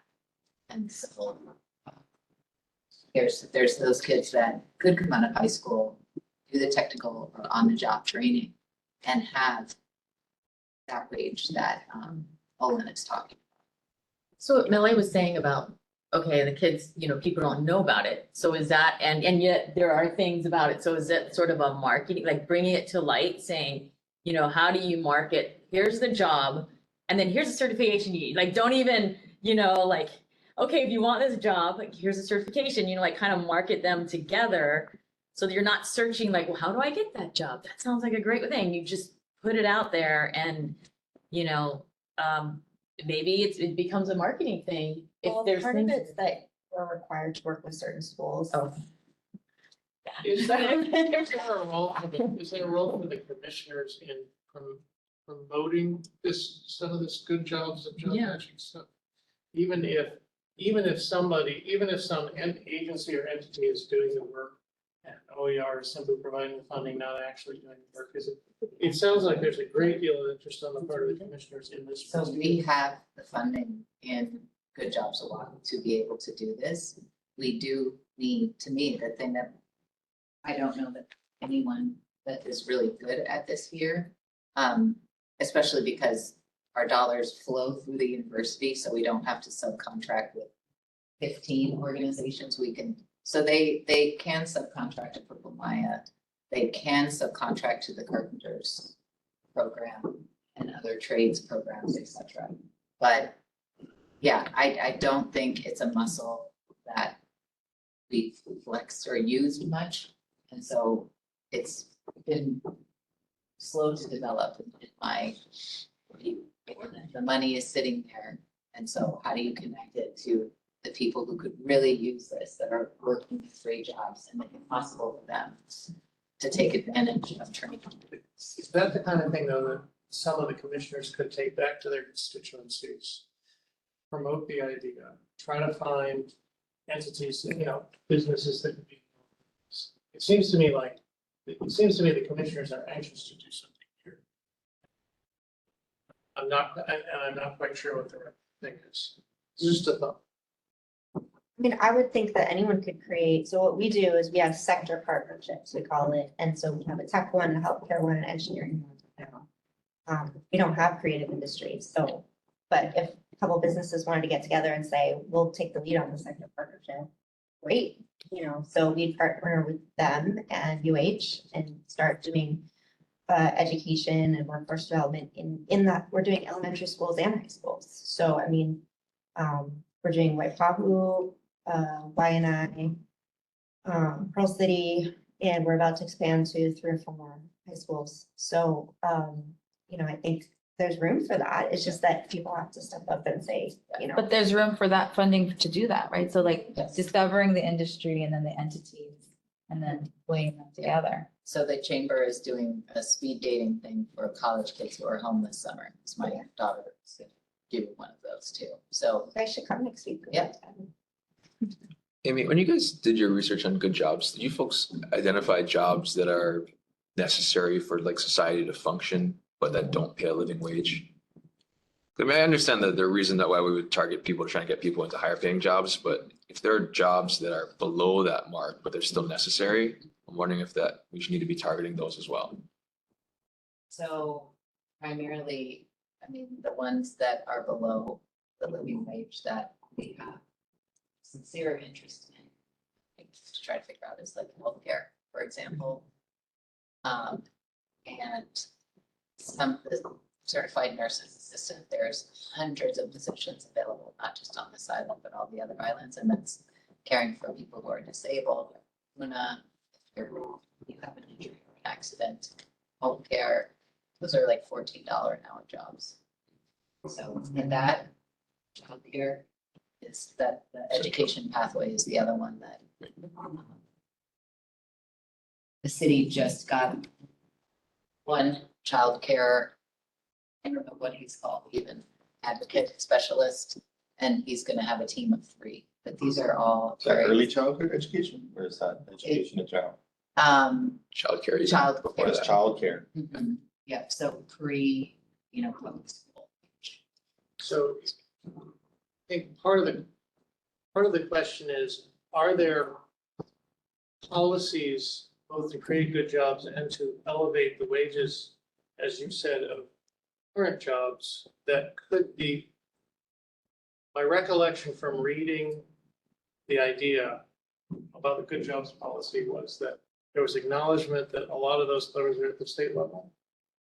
And that perhaps there should be, I guess you might say, advocacy on the part of the city, county, at the state level for, on jobs. I don't know if I'm accurately describing that idea. Yeah, maybe just like adding one more thing to it. Like, I think a lot of people on the bottom end have advocated for minimum wage. It's just kind of a general policy, but I'm not sure how focused people's attention have been on like specific industries that are very important, like childcare, and elevating the wages of jobs specifically in those really necessary industries. It's a little more focused than just raising the minimum wage for everybody, right? Is there anything the city? So the state is looking at, I can't remember if they'll pass or not, subsidizing those who train and Right. are ready to go into childcare. But it's a temporary subsidy, so. How much political will is there on the housing side? And like, there was something I was gonna rewind back to is, so all this money that the state's gonna put into housing, I would almost guarantee will not have a warehouse or commercial enterprise under it. Because the way the financing works, if you get tax credits and such, is they wanna make sure it's pure and it's housing, and that me, the developer, didn't like build the warehouse and then throw the warehouse costs into the capital stack and get it. So they've kind of really disincentivized that, but it's a huge opportunity. And as we were talking, I once saw a guy who had a healthcare thing, and his deal was he housed his nurses. He had housing units, and so It's like the ag model. it becomes viable. And would there be a will on the city's part to take healthcare or childcare people and say, if you work in this industry, Chinatown Gateway, there's like 5 floors, you get a unit. And your rent's like a maintenance fee. It's like So 200. we're trying to do that with Waikiki Vista. The city just purchased what was Tokai University. And there's how many units? 208 units. And so the plan is to use it for workforce development. They are dorms. They are former Tokai University, HPU. Classroom Sorry, it's conversion. 108, not 208. And so that would be where folks who are doing some kind of apprenticeship or training or other program, or just starting in an underpaid industry. Minimum wage Your point on It's the, a budding idea. picking the There's essential a few. workers is So some will. interesting and, I don't know how you pick them. Right. Because I think They pretty much picked them during everyone's COVID essential. somehow. I would say they're more essential workers under minimum wage than the higher paid ones. Like I can think of a lot of lawyers that probably should not be getting paid what they get paid. So, Yeah. it's hard to pick. And even like during the pandemic, grocery workers, no one thought of them as important. They were almost the most important people, So I was thinking, but just thinking about the discussion and Melly's comment about business advocate to the jobs, maybe the city could be a connector. And what I mean by that is you seem to know a lot of the needs, and then you also know a lot of the people. You're meeting these people. Can you just put them together? Be like Yenta? Just like that. You can say, hey, people, I have just a person for you. Because we do that at Pacific Gateway, like, we have asylum seekers that we're helping and they need jobs. And so they're constantly trying to say, can you get a job? But we can do that for a lot more people, And you could be a For a connector. job or for a business? A job. So I'm just saying, adding what Melly was saying about the business advocacy being also a job, not just businesses, but helping people look for jobs or people looking for employees. Because you could just be the go-between bridge. There does seem to be, I realize we're struggling here a bit. There does seem to be real interest in amping up this connection role. Yeah. Right? That may or may not be an actual role for OER to play. But there may be resources out there that OER can document, and that you as commissioners can promote, right? Yeah, but what if OER was the Yenta? And like, to your point, there's only 3 industries right now that you're doing it in: engineering, healthcare, and tech. So like, if we were to do that and stand up 4 more industries and get them buoyed up so that they can be then locked and loaded. It should we be would like get- any would have job that been- pays $100,000. No, it needs to have But- thematics so yeah. that there can be programming, Well, I it's, think. But we have thousands of kids and I Yeah. think some of them But you aren't need programmers, training but they have no Yeah, idea. you need the training pathway. So you can just, Like so- aviation's a big one, right? So like, we should, like, could we be the entity that stood up 4 more programs? That then activated, 1,000 more jobs that were going to mainland people because we couldn't Right. get people here. so we've been talking to United. Hawaiian has a program like for airline mechanics. United and all the airlines are looking for pilots, but seen in the news recently, right, that a lack of Hawaiian pilots is one of their local companies' issue. So, we could put some money towards that. The training would be at like HCC Somebody or else would do something it. like that. Somebody Yeah. else Yeah. could be Just need more the And so that's- activator. Right, Can they so get that's money? what we're trying to do with this Good Jobs Oahu money. And we're also trying to find the departments that are willing to work with us to create pathways to good city jobs also. Because we think a good city job equals a better quality of life for all of us, right? There's a whole bunch of arborist positions, Yeah, right? Those are weird, but they need training. You and they can't- pay well. That's, Yeah. that, I actually just read about that. that seems like an achievable goal. Right? That if OER were to focus on, and the commission were to focus on. Are you saying all the other ideas aren't achievable? Yeah, certainly, yeah. Then you've got 3,000 vacancies. These are pretty good jobs, right? Some, They have to.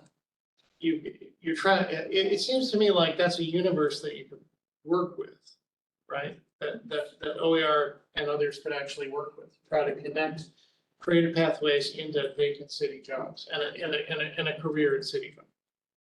As opposed to trying to It's solve. not just city jobs. So not If a company needs people, come to the city and we'll try to find you people. No guarantees, but and then people, if you need a job, come here, tell you what jobs are open and then we'll sign you some training. How many There jobs is collectively are actually we an talking about? organization that does that. It's called know, the like- American Job Center Hawaii. They do it well. I They use do them, it yeah. Okay. very quite well, I think, within the constraints of the Department of Labor funding, but yeah, they're no She's slouch. incredible. And if you ever met Elaine Nakamura, who's been at this for 20+ years, she's kick ass. So maybe, Unemployment's at a record low right now, Yeah. so I don't know how helpful it was gonna be to try to get the already employed people to take jobs that aren't maybe not that great. So it seemed to me like there was positive response to the idea and we can talk about this previously, Olin's idea of trying to elevate the wages of coming out of the job training. That's one thing it seems that's. Or just targeting those programs that provide those pathways and saying no with the rest. Right, so that is one thing. I think we're struggling with what else this commission can do on the good jobs front. Because there are so many efforts out there on it. Perhaps there's a way for OER to work with the commissioners to document, I'm just throwing this out there, to document all these things, so, and for you to go back to your constituencies and promote all these connections. Right. I mean, so Olin knows that we tried to press the university to do, we would not be training for any job that was under $20 an hour with the city funds that we're providing. They forced us down to 18 because there's some pathways that start at 18. Okay. And then the other part of it was we will not fund training for the hospitality workforce, because we feel that that industry can fund itself if it needs people to be trained. And our focus is a more resilient, diverse economy that is shockproof and provides people with one job to make their living. But, to O's point, there's jobs, you can't have everybody making 100 grand, like, the cashier or whatever, there's different jobs that pay different things. Minimum wage will be up at 18, but all that means is so is everything else, right? So that's gonna go up, but if we're gonna go in this parallel universe and everything keeps going up in no one's gonna we're still gonna be in the same place if we don't make things affordable, we don't address the affordability of living here. For the underserved, jobs that, and the thing is too, not everybody wants to be a CEO. Some people are perfectly happy coming in and I want to be a cashier, and they're happy to do it. But maybe on the government side, then all of these people, not necessarily welfare, whatever, but maybe the government provides certain things instead, because then it's not cash, because cash, there's taxes, there's payroll taxes, there's all these things, but a service that they get, not saying that it's all welfare, and you don't have that matrix of, if you extend over a certain point, if your job is paying X amount, and that's what it is, then maybe there's a way to support those people in different ways, whether it be in healthcare or whatever, but things that are costing them stuff. The bigger thing, and this is state, is why wouldn't the GET tax, why are we taxing food? That's a huge thing, but that will help a lot of people on that level, and then goods and services goods get taxed higher, like sales, sales tax, the true sales tax. But anyway, that's gonna digress. But again, I guess my point is, by not making changes in the cost of things, and it's only be Our wages, costs just only gonna go up. yeah, and it's still, we're gonna be in the same boat. Well, Let's abolish the Jones Act. well, believe it or not, it's 20 after 6. I'm reading this right. We've had a very rich discussion that has led in some cases to some pretty good consensus, and in other cases led to further rich discussion, you might say. Let me review where I think you're at, and then I think Amy we should talk about, you have a report of some kind due to the council. That report has to come to you in October in order to go to the council by the end of the year, if I'm remembering this right. The fiscal. We're gonna have to give you some homework. Is that the end of the calendar year? No, just the end of the calendar. Oh, wait, we have until the end of the calendar year to have an idea that we've formed. Some kind of a report to the council. Oh, report. So back to the there was a lot of interest in the innovation stuff. It seemed to me that there was a lot of interest in incubating. There's a lot of incubation going on. There's a lot of interest in promoting acceleration. There was considerable interest in Olin's idea of strategically targeting that could lead to a study or could lead to action. On the small business front, it seemed like there was a lot of interest in upping the BCA efforts so that there is more aggressive business advocacy. Obviously, the grant writer. And there was some discussion about further pursuing the enterprise zone incentives and whether those could be improved at the city level, recognizing that that is largely the state. On the Wi-Fi broadband, I think what we learned is there's a lot of stuff already going on here. It's a good idea. I don't think that idea got formed as well as it could. On the good jobs front, it seemed like this question of the job training programs and the higher wages, which was discussed, is something that you all agree to. And there's something about connecting people and jobs that you are all interested in. There are many different programs out there doing that. There's a lot of interest on your part in amplifying that, in promoting it, in coordinating it, something like that. That's what I see coming out of this conversation over the last hour and a half. I'm wondering, I mean, first of all, am I right about that? Is there something that really everybody agreed to that I missed? Yeah, I think the grant writer, to me, Oh, yeah, yeah. that one that's spread across, and that's where we can also dream big, like, Yeah. maybe we should make sure that we go after the $400 million grants, or at least one of those per year. We try to hit a home run, because I'm sorry, I overlooked the grant writer. Yes, there was strong support. and also one last thing is, the thing that's not on the board, which is probably one of the biggest problems in our island, is homes, right? So we're short 65,000 homes. So Bill 9 for the city and council is like 3% tax on empty homes, 34,000. I did the back of the envelope. It's like 700 million more in taxes. Even if we took all of that and put into housing, we're looking at 60 years to even get to that. Like if we took every penny and put into that, like that's a big, massive problem. We're not addressing it at all. I'm not saying we need to, but I'm just But pointing isn't it out. it the Affordable Housing Emergency Proclamation that the governor just signed addressing that? I'm not sure. Yeah. It's just do Yeah. try and address it, but it will never get. I mean, every 1,000 units is incredibly helpful, but the numbers are staggering. We need 118 KPTs to accommodate just the current need. And that's the largest public housing in the state. And that's with as many folks living in the mainland as they do here. So if we ever attracted people to move home, it'll swing. But what Keone had said earlier, we're still an island and we have our resources. Yeah. What's our capacity? So maybe we need to focus on things that don't require more people coming in. This. Well, I think a lot of, and I would say a lot of these things do, connecting people to jobs, right? That kind of thing. So that's a summary of where it seems like we are. I know we were supposed to spend, I think out of this, we're gonna give you some more homework about how to refine these few ideas we honed down to. But I also would like Amy to take the opportunity to talk about what the report back to the city council might look like and what will need to be done over the next few months to bring that to you in October. Right, so, I guess we'll have to come out of this meeting with a refinement of some of these ideas. Probably share it in Doc versus the Google form, because the form didn't work well for us.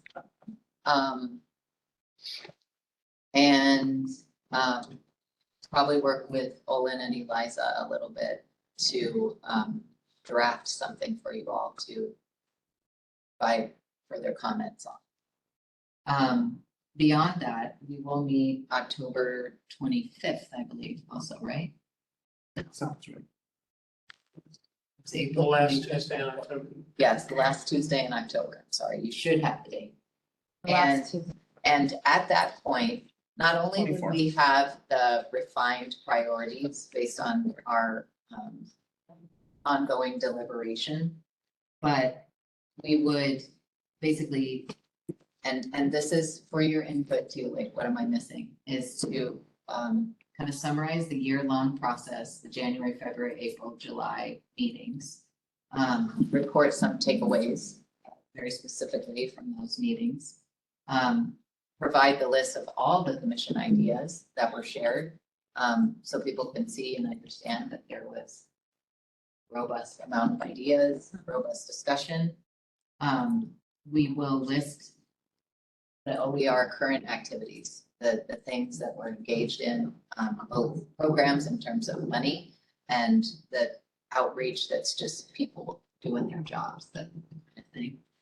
And then we'll highlight the priorities and talk about how OER and, separately will implement those priorities and our intentions for action over the coming year.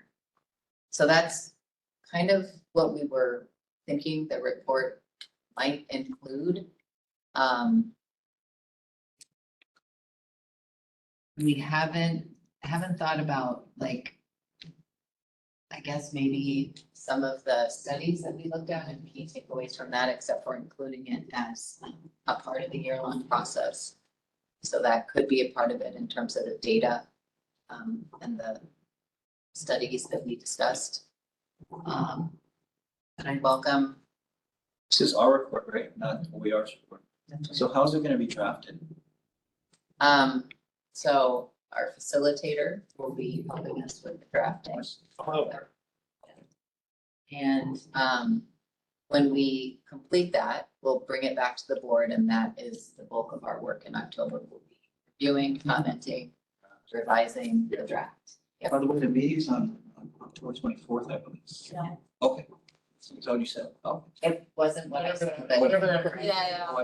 Whatever that Sorry. No, I'll help draft this based on my understanding, in part, based on my understanding of what fell out of this conversation. So when you say refine from now until October, what does that process look like? Is that just overnight? Well, what I'm thinking is we'll take this and try to draft it into ideas in these areas. And then we'll work with them to see if this is their consensus too, that's Their understanding. kind of And where. that will do it via Google Doc. Yeah, and then we'll share it all with you for your review, your comments, how we might be able to narrow it down a little bit more for, again, like, if we're going back to Greg's idea about what can we do that's actionable. That's Well, where we're let's just get something done. heading, yeah. Let's not be over zealous, but let's get, and if we get something done, we can do more on that. Because you guys, it's nice that a lot of that you guys are already doing, like some of these things are already being implemented. Are we gonna come up with something that is, like, since you're already on that path, or do we have one big thing and some things to enhance what you're doing already, or is that redundant? I mean, ideally, we were hoping for something that the commission could. So totally Something you're not separate from already what you doing. guys already do. But I think there's a combination of things. I certainly think that, speaking personally, I need to, as you were doing, take a picture of this and then sort of process it. It's been a very rich discussion, hard to process in real time. Mhm. But I think there are probably 3 to 5 things that fall out of this that the commission can embrace. Some of which are amplifying things the OER is already doing, and some of which are things that the commission can take the initiative on. That would be the. And would you say there's room for saying, hey, this is something that the commission agrees to? Maybe not in the next year, or maybe in a 5-year target kind of thing, that we hear you, but maybe other things need to be implemented before we can get there. That's fair. Could be room for that. Is there anybody, Sorry. is there anybody who updating the council on progress on these kinds of things? I know when we, like Greg said, when we had the whole council thing, they had some very high expectations for us. I'm not sure yet on whether or not this is in alignment with their initial expectations. So I'm wondering if there's something that we want to do to keep them apprised of what's happening. Losing over space people with us. Also, it's a little different council than the one we met with, right? Yeah, it's like 3 new people. Volunteering to give their report to the council. I know, I'm not, it's just, I don't know, I just, Does that open doors for them to ask They us for weren't elected. more or to have more questions? Maybe Ola can go testify for us. I think it sounds like a responsibility of the chair. Because I know you folks, you guys provide your updates to the council from time to time. I'm not sure if this is being included in those updates. Who they want to Do hear they even ask about us? Oh, We just saw council chair. Yeah. yeah, I thought Calvin. Yeah, He was like, Yeah. I've been asked about it several times with different council members, So so, they do think about us, huh? yeah. So any questions about the path forward others than discussions Sorry. about updating the council? When do we have to do work? When do we get out? It's something like Our homework. September or something? I think you should get something in August. Yeah, we'll give you something. We need to start drafting, while we have it fresh in our So you brain. can go back and forth online, I guess. Yeah. That's the intention. So maybe October we. Yeah. Final Yeah, report. so that it's not a surprise to you in October when you see. Oh, yeah. And then in October, we could spend a little time, hopefully, my hope would be to get the draft rules out as we started looking at in January. And see if they have anything to do with where we want to be and how we run this commission. And then one fine point to me is that Tony was on just a 1-year appointment. And we don't have any way in our bylaws or rules for how to deal with his position and either reappointment or appointing a new commission member. So I'd like you guys to weigh in on that. Anything else? Then let me turn it over to the chair to close. it's adjournment time, so do I have a motion to adjourn? So moved. Second? Second. Right. Mahalo, guys. Thank you.